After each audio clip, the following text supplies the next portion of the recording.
இன்றைய நாளுக்கான அடுத்த ப்ரோமோ ரிலீஸ் பண்ணிட்டாங்கங்க. அதாவது என்னன்னா, வியானா நெய் கேட்குறாங்க. அதாவது எல்லாருக்கும் ஒரு ஸ்பூன் நெய் குடுக்குறேன்னு சொன்னீங்களே அக்கா, எனக்கு கொஞ்சம் நெய் குடுக்க முடியுமா? அப்படின்னு கேட்குறாங்க. என்னடா இதுக்கு முன்னாடியே நெய் பிரச்சனை இந்த வீட்ல ஒரு பெரிய பிரச்சனையா இருக்கும் போல இருக்கே! அப்படிங்கிற மாரி நமக்கு தோணுது. ஏன்னா ஒரு நெய் வந்து ஒரு காதலையே பிரிச்சு விட்டுடுச்சு. இப்ப அதுக்கு தூதுவர்களாக ரம்யா, ஜோ வந்திருக்காங்க. அவங்க கிட்ட ஏதோ பேசிக்கிட்டு இருக்காங்க. அது என்ன நடக்க போகுதுன்னு பார்ப்போம். யார் காதல்? அதான் கமருதீன், பார்வதி, அரோரா ஒரு முக்கோணம் ஒண்ணு ஓடிட்டு இருக்குல்ல, அதுக்கு ஒரு முடிவு என்ன இன்னைக்கு வருமா?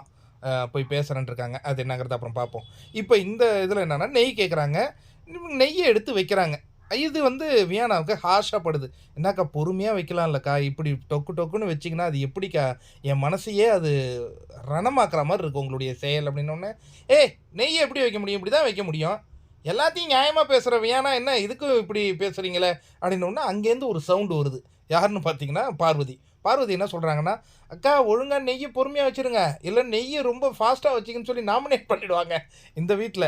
அப்படிங்கிற மாரி அவங்க சொல்றாங்க. அதுக்கப்புறம் கட் பண்ணா கார்டன் ஏரியால பேசிட்டு இருக்காங்க. "என்ன நெய் எப்படி வைப்பாங்க? அது வரல. நான் அப்படி வேகமா வைக்கிறேன்." இன்னொன்னு என்னன்னா, இப்ப சாண்ட்ராவும், வியானாவும் பேசிக்கிட்டு இருக்காங்க அந்த டாஸ்க் பத்தி. அதுல கடைசில அவங்களுக்கு சாண்ட்ராவினுடைய முடிவுல திருப்தி இல்லன்னு சொல்ட்டாங்களா என்னன்னு தெரியல. அதனால கூட ஆனா கோவமா வைக்கிற மாரி தான் இருக்கு. நெய் வந்து கோவமா வைக்கிற மாரி இருக்கு. மனம் உடையறாங்க வியானா. நெய்யால ஒரு காதல் பிரிஞ்சது. அது சேருமா? அது அங்க டிஸ்கஷன் போயிட்டு இருக்கு.